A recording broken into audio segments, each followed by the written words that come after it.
kepada beliau dihaturkan. Sallallahu ala Muhammad, sallallahu ala Muhammad, Allahumma sholli ala sayyidina Muhammad.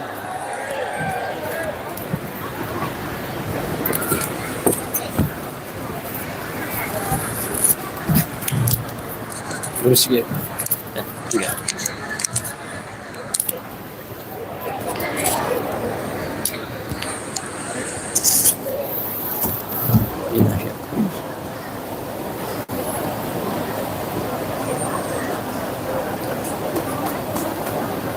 Assalamualaikum warahmatullahi wabarakatuh.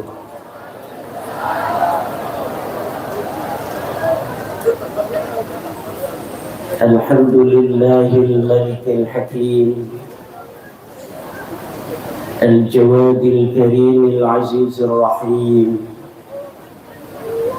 wat-tariq ilayhi wadihul lil qasidin, والدليل عليه لائق للناذرين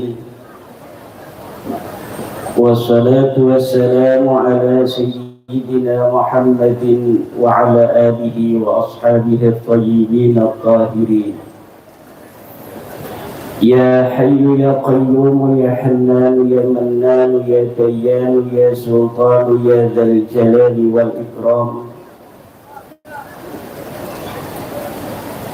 اللهم اغفر لشيخنا الشيخ فؤاد هاشم مغفرة تامة وزد شرفه اللهم اجعلنا وأولادنا وأزواجنا وذرياتنا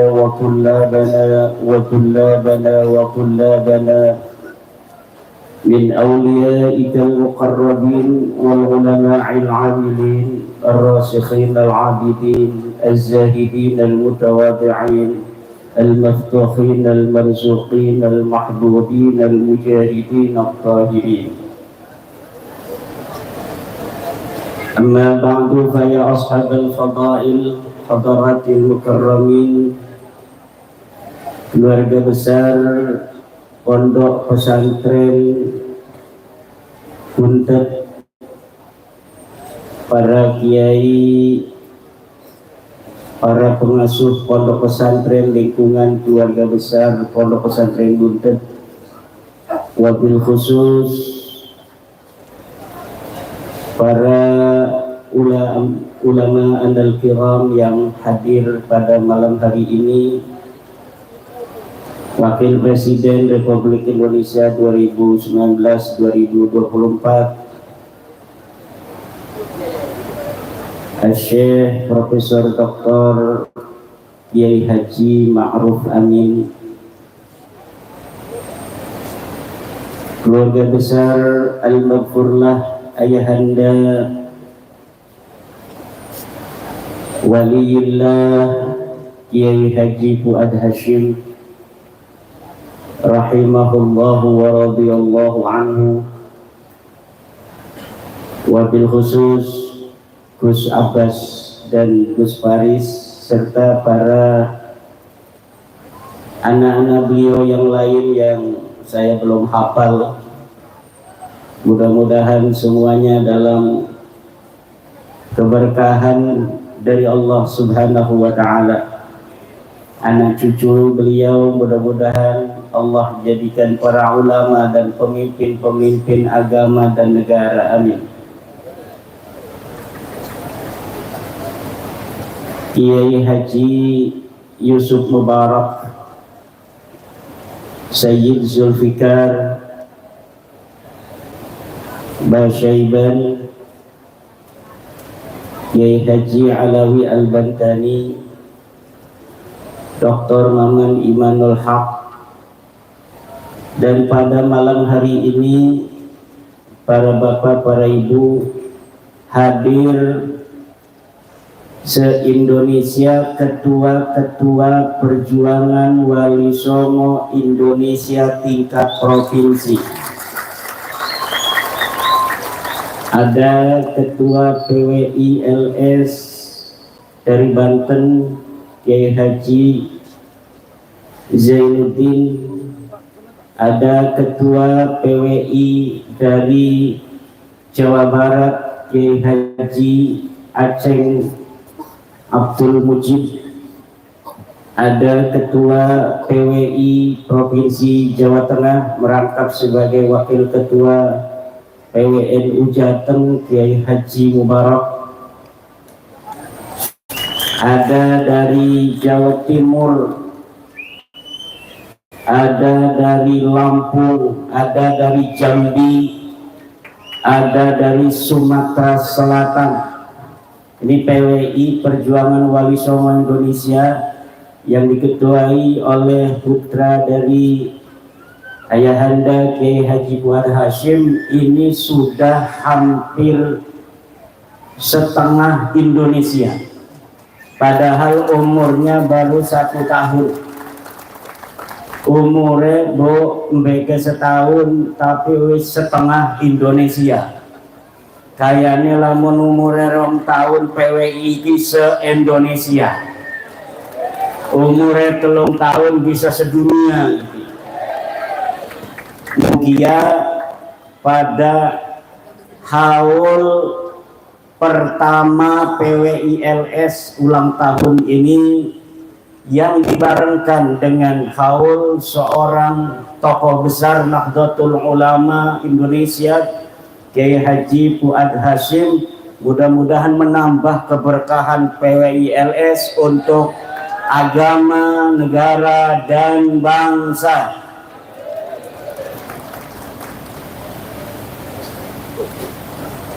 Ibu bapak hadirin ma'asyiral muslimin rahimakumullah. Kiai Fuad Hasyim adalah tokoh besar Nahdlatul Ulama. Beliau semasa hidupnya pejuang yang merangkai konektivitas dari para ulama, seperti yang telah kita dengarkan dari pemaparan yang mulia Profesor Dr. Kiai Haji Ma'ruf Amin tadi. Indonesia mempunyai hutang yang cukup banyak kepada pesantren Buntet. Selain Kiai Fuad Hasyim, dari pesantren Buntet ini juga terlahir seorang putra yang telah mengukir sejarah di dalam bagaimana mempertahankan kemerdekaan Republik Indonesia pada tahun 1945. Beliau adalah Mbah Abbas bin Abdul Jamil, santri Mbah Hasyim Asy'ari yang ikut serta di dalam bagaimana memobilisasi santri dalam bendera Laskar Hizbullah untuk mempertahankan kemerdekaan Indonesia yang sudah diraih. Tanggal 6 Agustus 1945, Jepang dibom atom oleh Amerika dan sekutu. 200.000 orang mati. Pada tanggal 15 Agustus, Jepang menyerah kalah tanpa syarat kepada sekutu. Didengar oleh para pemuda-pemuda Indonesia, Sukarni dan yang lainnya, untuk Presiden Soekarno segera untuk memerdekakan bangsa Indonesia dengan memproklamasikan kemerdekaannya pada hari itu juga, dikala Jepang menyerah tanpa syarat. Kemudian akhirnya karena sesuatu hal, tanggal 17 Agustus lah yang ditakdirkan oleh Allah untuk menjadi hari di mana di hari itu kita bangsa Indonesia merdeka dari penjajahan.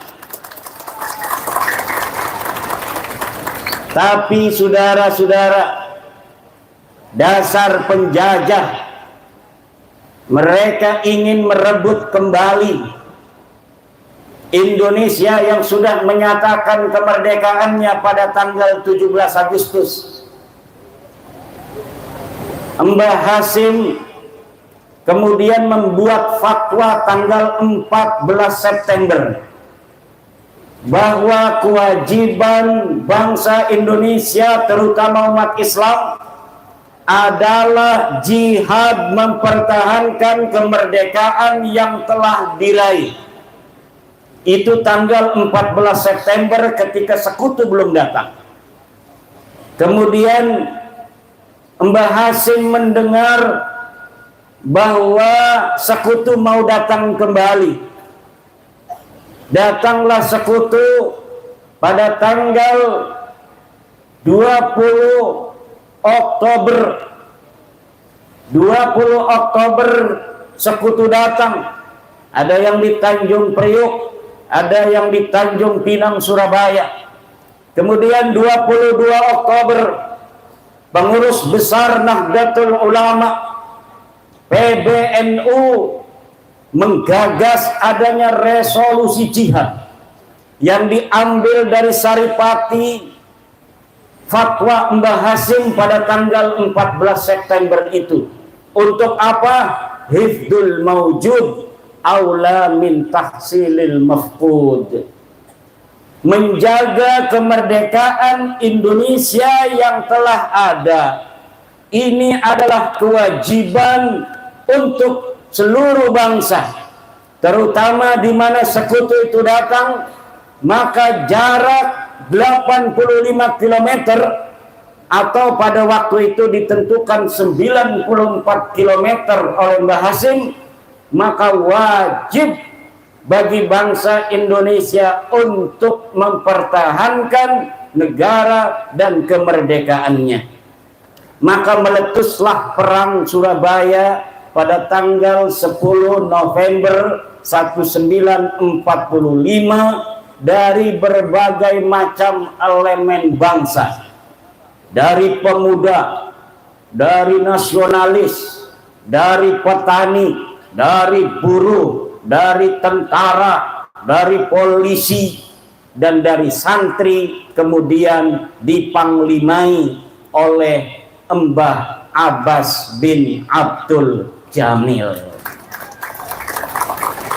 Jadi Indonesia mempunyai hutang terhadap pondok pesantren bersejarah ini, yaitu bahwa pondok pesantren Buntet telah membuktikan setiap generasi pondok pesantren ini telah mewakafkan, melahirkan dari rahimnya pejuang-pejuang untuk kemerdekaan, mempertahankannya, dan juga untuk menjaga kemerdekaan seperti Mbah Fuad Hasim dan yang lainnya. Dan hari ini putra Mbah Fuad Hasim telah lahir sebagai pejuang, menjadi ketua umum perjuangan Wali Songo Indonesia, yaitu Dr. Kiai Haji Muhammad Abbas Bili Yahsi. Kita doakan mudah-mudahan panjang umur, tambah sehat, tambah rizki, tambah istri. Ini saat tadi saya memberi kaidah usul fikih hifdul maujud aula min tahsilil mafqud, itu diambil oleh orang yang pengen punya istri lagi. Ini hati-hati, harus ingat kaidah itu, hifdul maujud, menjaga yang ada, aula itu lebih utama min tahsilil maqsud, min tahsilil mafqud, daripada mencari yang belum ada. Setuju ibu-ibu? Bu, sing kudung abang setuju ora? Sing kudung kuning setuju ora? Sing kudung belang-belang mekonon ku kudung apa itu? Ibu bapak hadirin ma'asyiral muslimin rahimakumullah. Dan rasa cinta daripada Mbah Fuad Hasyim kepada Nahdlatul Ulama sebagai organisasinya. Selain tadi perjuangan yang telah diinformasikan, dikisahkan, diceritakan oleh Yai Ma'ruf Amin, bagaimana beliau membuat konektivitas dari mulai Lampung, Banten, Jawa Barat, Cirebon, Jawa Tengah, Jawa Timur, untuk membuat Nahdlatul Ulama semakin kuat, jejaring para kiai dan para santri. Juga Mbah Fuad Hasyim ini menerjemahkan cintanya dengan membuat syair. Kalau orang lagi demen sama cewek biasanya zaman dulu buat syair, betul? Kalau zaman sekarang ngirim WA. Dulu Mbah Fuad Hasyim membuat syair-syair cinta untuk Nahdlatul Ulama. Ya Nahdlatul Ulama'i anti mahabbati wa mawaddati wa masarrati wa ridai. Ya Nahdlatul Ulama'i anti wasilatun fi tamassukil juhala'i lil ulama'i. Ini adalah syair yang begitu indah. Ya Nahdlatul Ulama, wahai Nahdlatul Ulama anti mahabbati, engkau adalah cintaku, engkau adalah hatiku, engkau adalah nuraniku, engkau adalah sanubariku. Wa mawaddati, dan kasih sayangku, wa masarrati, dan kebahagiaanku, wa ridai, dan kerelaanku. Ya Nahdlatul Ulama, wahai Nahdlatul Ulama anti wasilatun, engkau adalah wasilah. Untuk apa?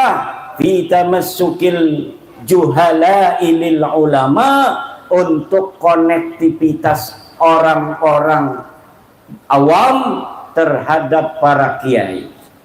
Dulu para kiai di pondok punyanya jamaah, para kiai di masjid punyanya jamaah, punya kiai kiai yang ada di majlis taklim punyanya jamaah. Tapi kemudian ketika ada Nahdlatul Ulama, jamaah yang berlimpah ini kemudian dimetamorfosis menjadi jam'iyah. Jamaah yang mutafarriqah, yang ada di pondok-pondok masing-masing, kemudian disatukan dalam satu bendera yang penuh barakah, Nahdlatul Ulama. Maka Nahdlatul Ulama ini wajib hukumnya dijaga oleh kita yang hari ini mewarisi Nahdlatul Ulama. Dari Mbah Hasyim Asy'ari, dari Mbah Abbas, dari Mbah Bisri Sansuri, dari Mbah Abdul Wahab Hasbullah, dari Kiai Hasan Gipo, dari yang lain-lainnya para luhur kita. Warisan ini setiap generasi harus dijaga dengan cinta, dengan kasih sayang, untuk menopang, memayungi para kiai dan para santri. Karena apa? Karena kuantitas yang berlimpah dari kaum-kaum santri, murid-murid para kiai, apabila tidak diikat oleh ikatan jamaiyah, maka masing-masing akan berjalan sendiri-sendiri dan akan mudah untuk dipatahkan, dikalahkan oleh musuh. Nahdlatul Ulama adalah merupakan pelembagaan dari ajaran-ajaran para wali yang telah menyebarkan agama Islam di tanah kita Nusantara ini. Tanah kita Nusantara, dari zaman mereka belum mengenal Islam, leluhur-leluhur kita adalah manusia-manusia besar dengan prestasi di masanya masing-masing. Ketika zaman Hindu, mereka hebat peradabannya dengan kehinduannya. Ketika mereka Buddha, mereka hebat dengan peradaban kebudaannya. Ketika peradaban Islam datang, para leluhur kita hebat, luar biasa dengan peradaban keislamannya. Kemudian para wali songo datang dengan sapaan Islam, kalimat tauhid la ilaha illallah, wa ma'adzalika para wali songo menghormati kearifan lokal, tradisi-tradisi leluhur kita bangsa Nusantara yang mempunyai sifat-sifat akhlak adiluhum. Leluhur kita telah mempunyai sifat adiluhum sebelum adanya Islam. Karena Nabi Muhammad itu diutus, saudara, bukan untuk membuat akhlak baru, tetapi Nabi Muhammad diutus menyempurnakan akhlak yang sudah ada. Orang Arab punya akhlak, orang Eropa punya akhlak, orang Nusantara punya akhlak, berbeda-beda akhlaknya. Islam datang ke seluruh penjuru dunia itu liutammima makarimal, untuk menyempurnakan akhlak. Islam ini datang untuk menjadi syahid, untuk menjadi saksi bagi seluruh umat-umat lainnya. Wa kadzalika ja'alnakum ummatan wasata litakunu syuhada'a 'alan nasi wa yakuna ar-rasulu 'alaikum syahida. Bahwa kalian dijadikan ummatan wasata. Kata Syekh Nawawi, ummatan wasata ini adalah khiyaran udulan, umat-umat yang terbaik, yang adil. Jadi wasat, pertengahan, moderat itu bukan orang yang tidak punya sikap.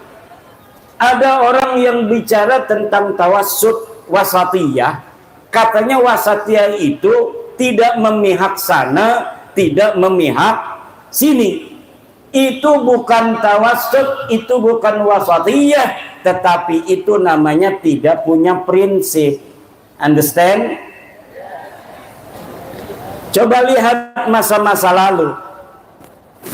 Tawassut bagi kita umat Islam itu tauhidul la ilaha illallah. Itu tawassut yang hakiki. Islam wasatiyah artinya Islam yang bertauhid. Bertauhid apa? Karena yang namanya tauhid wasatun baina ta'tili wa tasyrik.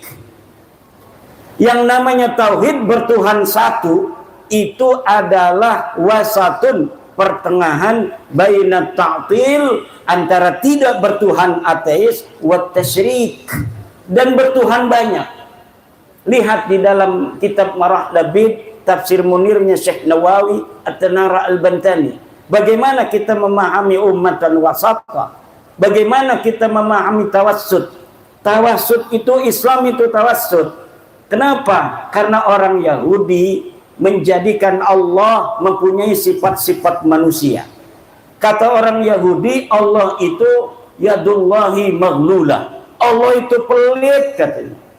Innallaha faqir wa nahnu aghniya.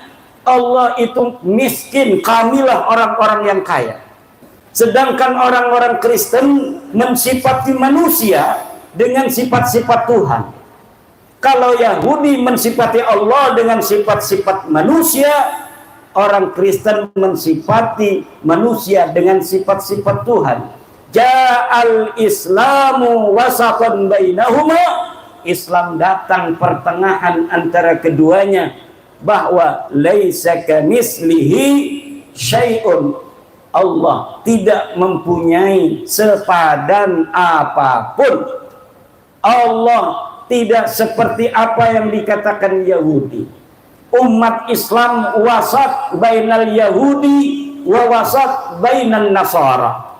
Umat Islam, ajaran Islam yang diturunkan oleh Allah pada Nabi Muhammad tidak mensifati Allah dengan sifat-sifat manusia seperti orang Yahudi, dan tidak mensifati Nabi dengan sifat-sifat Tuhan seperti orang Nasrani.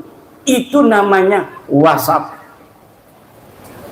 Kalau orang ngomong wasatiyah, ngomong tentang moderat tapi tidak punya sikap, itu namanya oportunis. Namanya apa? Oportunis, nggak punya sikap. Coba lihat di dalam ayat lain, cara kita menafsirkan ayat itu harus munasabah baina ayatin wa ayatin ukhra. Coba kalimat yang sama yang ada di ayat yang lainnya. Kata Allah, kuntum khaira ummatin ukhrijat linnas ta'muruna bil ma'ruf wa tanhauna 'anil munkar. Kuntum khaira ummah. Lafaz ummah ini diulang. Tadi wa kadzalika ja'alnakum ummatan wasata. Kalian adalah umat yang pertengahan. Apa maksud umat pertengahan? Di ayat lain diterangkan kuntum khaira ummah.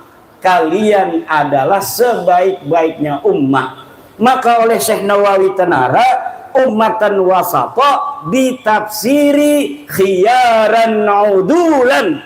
Kenapa? Karena Syekh Nawawi memahami makna tafsir dari satu ayat dengan menggunakan ayat yang lainnya. Munasabatu ayatin bi ayatin ukhra.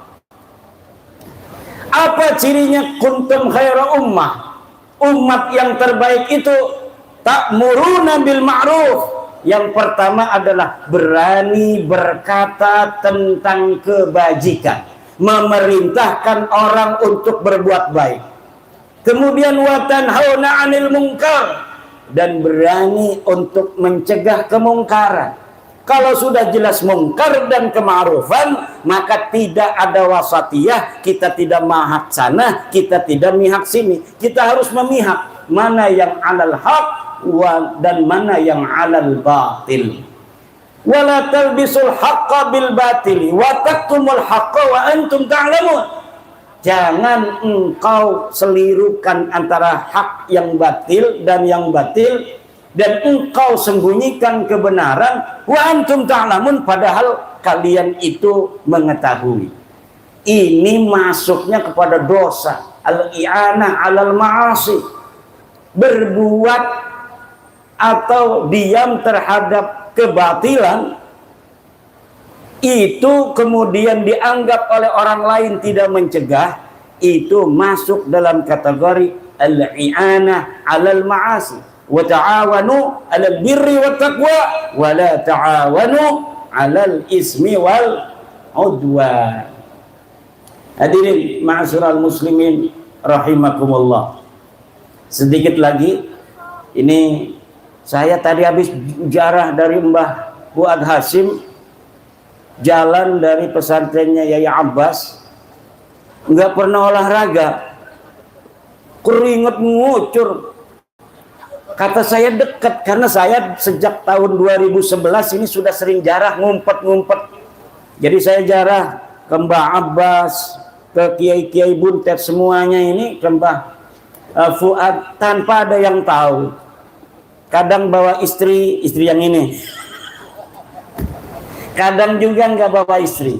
Dan saya banyak mondok di pesantren, pesantrennya itu nggak tahu saya mondok di situ. Kenapa? Karena mondoknya udah punya pesantren sayanya. Saya udah punya pesantren tapi masih keliling. Hanya baru beberapa tahun saya tidak keliling-keliling mengaji di pondok pesantren. Kita berdoa mudah-mudahan Mbak Yai Fuad ditambah derajatnya oleh Allah Subhanahu wa taala. Allahumma ighfir lahu warhamhu wa'afihi wa'falhu. Terima kasih, wallahu huwal muwaffiqu ila aqwami thariqin. Wassalamualaikum warahmatullahi wabarakatuh.